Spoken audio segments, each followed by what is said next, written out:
mula kay Extraordinaryo mga kapatid. Though meron siyang mga content na binibigyan natin ng reaction na hindi tayo sang-ayon. Kasi gano'n naman itong ano natin eh. Ganito naman tong content natin mga tol eh. Magbibigay tayo ng commentary, reaction video sa iba't ibang mga topic na pinag-uusapan. Pero hindi naman ibig sabihin nun mga tol ay sasang-ayon na lang tayo sa lahat-lahat ng bagay. Di ba magbibigay tayo ng reaction, commentary na kung saan ay ibabahagi din natin kung ano naman yung ating paniniwala. Pero hindi naman tayo nakikipagtalo o nakikipagdebate. Lahat kayo may karapatan na magdesisyon kung ano yung gusto ninyong paniwalaan. Kung naniniwala kayo doon sa mga nagsasabing hindi totoo ang Diyos, alien ang gumawa sa ating lahat, o di good, doon kayo. Diba? Pero kung naniniwala kayo na posibleng totoo yung mga extraterrestrial being, mga alien, pero at the same time lahat tayo ay ginawa ng nag-iisang Diyos na tunay sa langit, edi sama-sama tayo, diba mga kapatid?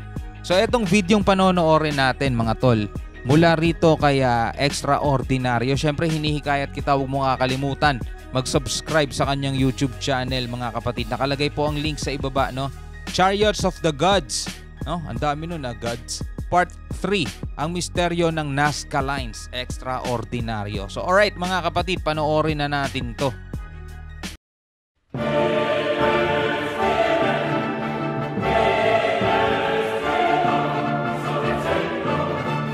Ano ang gagawin mo kung malaman mo na may mas nauna pang mga sibilisasyon sa mundo bago pa man mabuhay ang mga tao?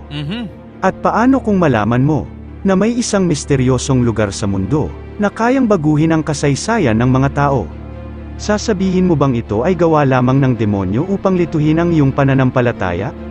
O tatanggapin mo ang katotohanan na kulang ang ating kaalaman tungkol sa ating kasaysayan? Makinig kang mabuti at ihanda ang iyong sarili sapagkat babaliktarin kong muli ang inyong pananaw tungkol sa kasaysayan. Matatagpuan sa bansang Peru ang isa sa pinakamalaking misteryo na iniwan ng sinaunang sibilisasyon. Ito hanggang ngayon, no? Ito hanggang ngayon, misteryo pa rin sa akin to mga tol. Kung bakit ginawa ng mga sinaunang tao etong tinatawag nilang Nazca Lines, mga kapatid, no? Itong mga malalaking guhit na yan. Akala mo normal na parang guhit lang no? Pero kapag lumipad ka, pumunta ka dun sa ibabaw, makikita mo talaga na meron palang mga korte. May korteng ibon, may korteng parang lamok, may korteng unggoy, 'di ba? Ang dami. 'Di ba? So hindi mo alam kung para saan 'yun. 'Di ba? At paano nila naiguhit 'yon ng ganun kalaki? Gayong nung unang panahon, mga tol, nitong mga panahon na 'to, wala pa namang sasakyang panghimpapawid. So hindi nila makikita kung tama ba yung ginagawa nila, kung tama ba yung drawing nila, 'di ba? At saka para saan itong mga higanting drawing na 'to, 'di ba? Imagine mo 'yun. Sa rehiyon ng Pampa ay matatagpuan ang tinatawag na Nazca Plains. Ito ay isa sa pinakamainit na lugar sa mundo at walang sino man ang makakatagal na mabuhay rito. Ngunit sa lugar na ito nakahimlay ang misteryong iniwan ng sinaunang sibilisasyon na namuhay rito noon. Ano, merong langgam, 'di ba? Merong langgam, merong parang malaking ibon, 'di ba? Pero ito merong hummingbird ang itsura, merong tao na sinauna, ito parang si Tweety Bird to. Ito puno. Ito mukhang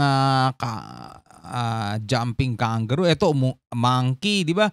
Ang dami mga tol na i-drawing nila. Mga higanti to kasi sa ganito kataas na lugar at ganito kalalakihan. Imagine mo pag nandoon ka sa baba niyan. Umaabot pa nga daw minsan ng mga 2 kilometro o 10 kilometro yung laki eh. Di ba? Imagine mo kung bakit nila ginawa yun. Ito ay ang nakakamanghang tanawin na kung tawagin ay Nazca Lines. Ang pagkakadiskubre dito ay aksidente lamang. Noong September 1936, may mga naguhukay na Amerikanong archaeologists sa isang sinaunang sementeryo sa Peru. Nang sila ay umakyat sa burol upang magpahinga, may natanaw silang mahahabang mga linya sa desyerto. Noong una ay naisip nila na ang mga ito ay daanan lamang ng mga tubig noong unang panahon. Ngunit makalipas ang ilang taon, nagpalipad ng mga eroplano ang mga Amerikano sa ibabaw ng lupaing ito. At laking gulat nila nang makita nila na napakarami palang mga linya ang nakaguhit sa lupain ng desyertong ito. At dito nagsimula ang pagsasaliksik ng mga archaeologists sa lupaing ito. At sa panahong iyon ay isinilang ang misteryo ng Nazca Lines. Tinatayang libo-libo ang bilang ng mga linyang ito, at ang lawak naman ng lupaing nasasakupan nito ay aabot sa 400 milya. At ang ilan sa mga linyang ito ay umaabot sa 9 na milya ang haba. Kapag ikaw ay lumipad sa ibabaw nito, makikita mo sa lupaing ito ang mga higanteng linya na ginuhit ng mga sinaunang tao. Ang ilan sa mga linyang ito ay magkakaugnay sa isa't isa, ang iba naman ay mga diretsyong linya, at ang ilan naman ay tila mga higanteng larawan ng mga hayop at mga geometric figures. Ang ilan ay parang unggoy, parang bulaklak at mayroon ding tila ibon. Ngunit ang ilan sa mga ito ay misteryoso, sapagkat ayon sa mga taga roon, ang isa umano sa mga ito ay larawan ng isang astronaut. Ang tinutukoy nila ay ang higanteng larawan ng isang nilalang na tila ba nakasuot ng full bodysuit at goggles. Tapos parang nakakaway, no? Parang may kausap siya sa labas ng mundo. 'Di ba? Parang kaya siguro higante 'to para mas madaling makita siguro ang paniniwala nila nung unang panahon para makipag-usap sila doon sa mga taga-ibang planeta o taga-outer space. 'Di ba? Madali silang makikita, no? Ano sa tingin ninyo, mga tol? Tinatayang nasa mahigit 2,000 na ang edad ng Nazca Lines. 2,000? At kung ang larawang ito ay iginuhit sa mahigit 2,000 taon na ang nakakalipas.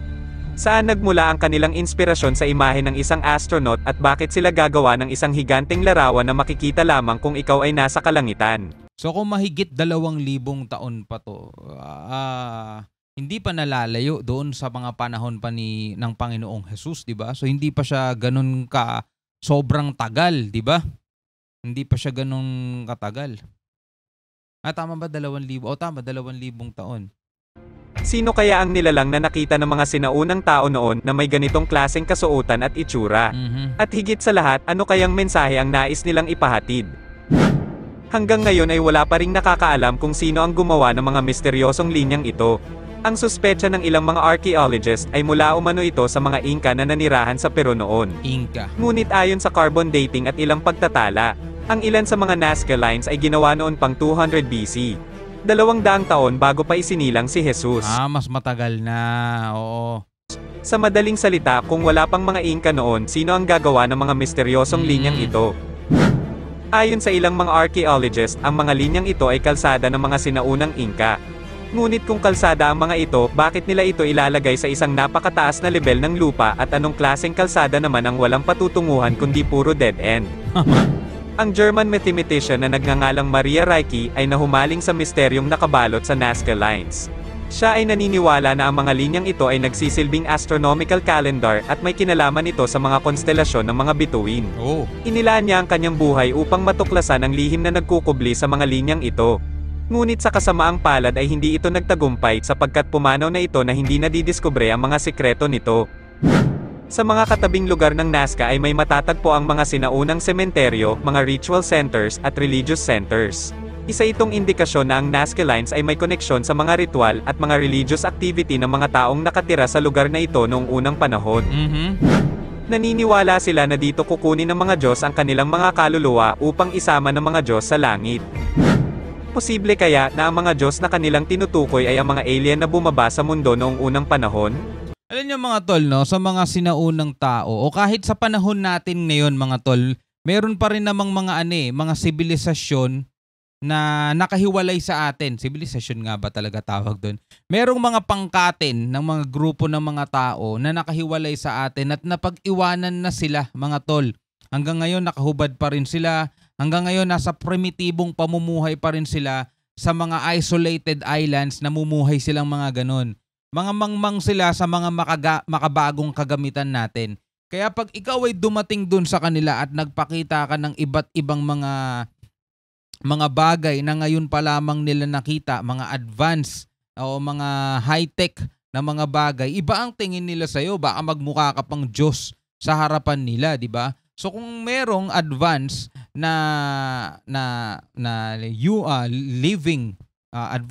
living creature na mga panahon na yon na posibleng dumalaw sa atin, like for example itong sinasabi ng mga alien ng mga panahon na yon at ipag-communicate sa mga Nazca Lines, sa mga Inca na gumawa ng Nazca Lines, talagang posibleng tawagin nila nga Diyos yun, di ba?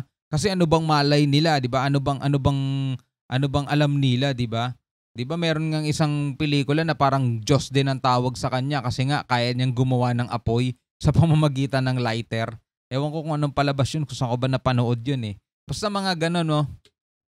At posible kaya na ang langit na kanilang binabanggit ay ang planeta o ang mothership ng mga alien na ito. Sa unang pagkakataon na makita mo ang mga linyang ito ay siguradong ikaw ay mapapatanong sa iyong sarili kung para saan ang mga ito. Ano kaya ang dahilan kung bakit ito ginawa ng mga sinaunang tao noon? Para kanino kaya ang mga ito at ano ang mensaheng nais nilang ipahatid? Paano nila nagawa ang perpektong tuwid na linya sa lupa kung wala naman silang kakayahan na tumanaw mula sa himpapawid? Ang sumulat ng kontrobersyal na libro na pinamagatang Chariots of the Gods na si Eric von Daniken ay naniniwala na ang mga dambuhalang guhit na ito ay nagsisilbing paliparan ng mga sasakyan ng mga taga-ibang planeta. At marahil ginawa raw ang mga linyang ito sa pamamagitan ng pagsunod sa instruction mula sa isang sasakyang panghimpapawid. Sapagkat ang mga ito ay makikita lamang kung ikaw ay nasa kalangitan. At maaaring ginawa ito ng mga sinaunang tao noon bilang pang-akit sa mga nilalang na matatagpuan sa langit o mga alien. Ang isa pang nakakamangha sa lugar na ito ay ang isang higanteng linya na matatagpuan sa bundok. Ito yung napanood ko to kay Learning Express 101. Yung isang bundok, parang pinatag yung ibabaw. Imagine mo, bakit mo gagawin yun? Yung isang bundok, at saka nung unang panahon na wala pang mga kagamitan. Ito, bundok to eh. Tapos ginawang runway yung itaas, 'di ba? Pinatag yung itaas. Imagine mo kung paano nila gagawin niya nang walang kagamitan, 'di ba? Walang mga construction materials o building materials. Ito gagawin nila yan, at para saan? 'Di ba? Anong purpose? Wala namang mga bahay sa ibabaw, di naman nila ginawang city to. So nandoon nga yung mga eksperto pumapasok na baka kasi runway yan nung unang panahon, 'di ba? Ano sa tingin ninyo mga tol? Ito ay isang higanteng bundok na matatagpuan din sa Nazca. Ngunit kung pagmamasdan mong mabuti, ang tuktok ng bundok na ito ay tila nawawala. Kapag nakita mo ito ay mapapatanong ka kung ano ba ang nangyari sa bundok na ito noon. Bakit hihiwain ng mga tao ang isang higanteng bundok na ito? At bakit nila papatagin ang ibabaw ng bundok na ito para lamang gumawa ng mga linya? Tama. Sa mga hindi nakakaalam ay kailangan mong mag-google ng ilang dekada upang matapos ang mga higanteng sining na ito na walang gamit na modernong teknolohiya. At kung ganun katagal ang panahon na kailangang ilaan ng tao upang matapos ito, ibig sabihin ay mahalaga ang function ng mga linyang ito. Ngunit ang tanong lamang dito ay kung ano ba ang mahalagang function na iyon noong unang panahon. May point din siya, no? Kung wala kang kagamitan ng mga modernong teknolohiya para gumawa ng ganitong higanting mga guhit o drawing sa sahig, talagang aabutin ka ng taon-taon. Pero ang tanong, bakit ka gagawa na aabutin ng taon-taon para sa walang kadahilan ng dahilan. 'Di ba? Kung wala namang dahilan, kung wala namang function, sabing ganoon. So para saan 'yun? Art? 'Di ba art? Sapagkat ang mga tao ay hindi naman magpapakapagod na gawin ang isang bagay kung wala itong mahalagang function. Tama. Ang nakakapagtaka pa dito ay kung bakit hindi ito pinapalabas ng mga media sa kanilang documentation. Dahil ba mukha itong isang runway ng isang alien spacecraft? Marahil ang dahilan kung bakit ayaw ng media na ipalabas ang bahaging ito ng Nazca Lines ay dahil sa oras na makita ito ng mga tao ay may mabubuong tanong sa kanilang isipan. Sa madaling salita, ayaw nila na magtaka at magtanong ang mga tao tungkol sa nakaraan. Napakaraming misteryo ang bumabalot sa Nazca, at hanggang ngayon ay wala pa ring konkretong paliwanag kung ano at para saan ba ang mga ito. Bakit magpapakapagod ang mga tao noon na patagin ang tuktok ng bundok para lamang maglagay ng isang higanteng linya? Ano kaya ang pumasok sa isip ng mga sinaunang sibilisasyon at kailangan nilang maglaan ng ilang dekada at taon para sa trabahong ito? Hindi kaya iniisip nila, baliwin natin yung mga susunod na henerasyon. Ano sa tingin nyo? Gawa tayo ng ganito, baliwin natin yung susunod na henerasyon, baala sila dyan kung anong gusto nilang isipin. Dahil sa laki ng mga larawan at guhit ng mga ito at dahil sa katotohanan na makikita lamang ito kung ikaw ay nasa himpapawid. Ito ay nagmumungkahi na ang Nazca Lines ay hindi ginawa upang matanaw ng mga tao sa lupa. Dahil ang mga ito ay kanilang ginuhit noon upang ang mga ito ay makita ng isang Diyos na nasa langit. Etong mga drawing na to, sadyang hindi to ginawa para sa tao kasi nga makakita lang yan yung mga nasa himpapawid nga. Totoo naman mga kapatid, pero siguro meron nga talaga silang nakakasalamuha dati, pumupunta rito sa Earth, bumababa na may advanced technology na nagsabi sa kanilang gumawa kayo ng mga ganito, no? Ayaw ko natin mga tol. Hindi natin alam. Hanggang ngayon ay puro kuro-kuro at palapalagay pa lamang. Sa bahaging norte ay matatagpuan ang lugar ng Ica. Sa lugar na ito nadiskubre ang tinatawag na Ica Stones. Ang mga ito ay nakatago sa loob ng isang kuweba. Ito ay koleksyon ng andesite stones at napaka-misteryoso nito. Dahil ang bawat bato ay nagbubunyag ng nakagigimbal na sikreto noong unang panahon. Ang nakakapagtaka sa mga batong ito ay ang mga nakaukit na inilagay ng mga sinaunang tao. Ang bawat bato ay tila pahina ng mga libro dahil naglalaman ito ng mga impormasyon tungkol sa sinaunang mundo. Ang mga nakaukit dito ay tungkol sa astronomiya, medisina, kasaysayan, at biology. Napakaraming impormasyon ang nilalaman ng mga batong ito. Ang ilan ay nagkukwento kung paano operahan ang isang taong may sakit. Ang ilan ay nagtuturo kung paano gamitin ang teleskopyo. Ang ilan ay tila mapa kung saan naisama ang lupain ng Atlantis. At higit sa lahat, ang karamihan sa mga batong ito ay nagkukwento na noong unang panahon, ang mga tao ay namumuhay kasabayan ng mga dinosaur. Ang mga dinosaur ay naglaho sa mundo noong tinatayang 65 milyong taon na ang nakakalipas. Baka may mga natira pa rin. Hindi pa rin naman talaga na-extinct ang lahat di ba? Kasi hanggang ngayon naman may mga pa rin, may mga lahi pa rin ng dinosaur, yung mga turtle, mga crocodile, mga reptilians, mga lahi pa rin naman sila ng mga yan 'Di ba? Siguro yung mga talagang delikado, mga delikado na sa isang lugar lang sila matatagpuan, doon lang bumagsak yung 'di ba? Sila lang yung naubos. Samantalang ang mga Homo sapiens ay umusbong sa mundo 50,000 taon pa lamang ang nakakalipas. Kung ganito kalaki ang agwat ng kanilang panahon, paano mauukit ng mga sinaunang tao ang imahe ng mga dinosaur sa mga batong ito? Hindi rin naman ako masyado naniniwala dun sa sinasabi ng mga ng science yung mga timeline nila. Hindi ako masyado naniniwala dun Mas naniniwala ako dun sa yung nakasulat sa Genesis sa Bible, 'di ba? Kung paano nagkaroon ng nilikha ang mga hayop, mga ibon, tao, 'di ba? Hindi yung mga ganito. Ang mga batong ito ay kayang baguhin ang human timeline na alam ng mga tao ngayon. Dahil ang mga ito ay pinag-aralan ng mga archaeologists mula sa University of Madrid. At ayon sa pag-aaral na iyon, ang ilan sa mga batong ito ay 100,000 taon na ang edad.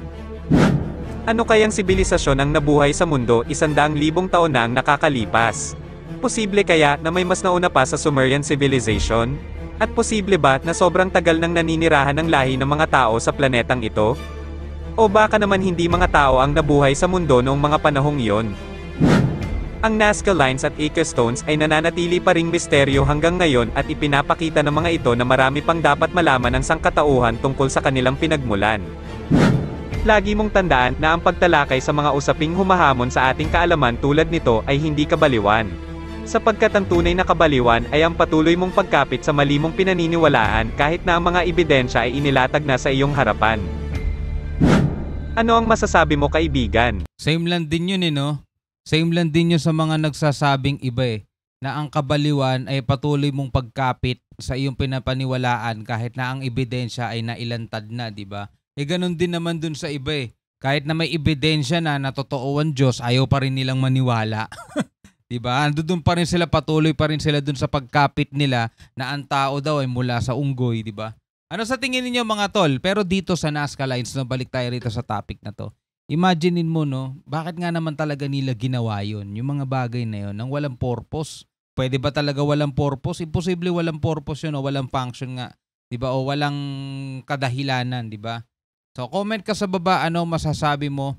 Diba? At maraming salamat sa panonood. Siyempre, huwag mong kalimutan mag-subscribe kay Extraordinaryo.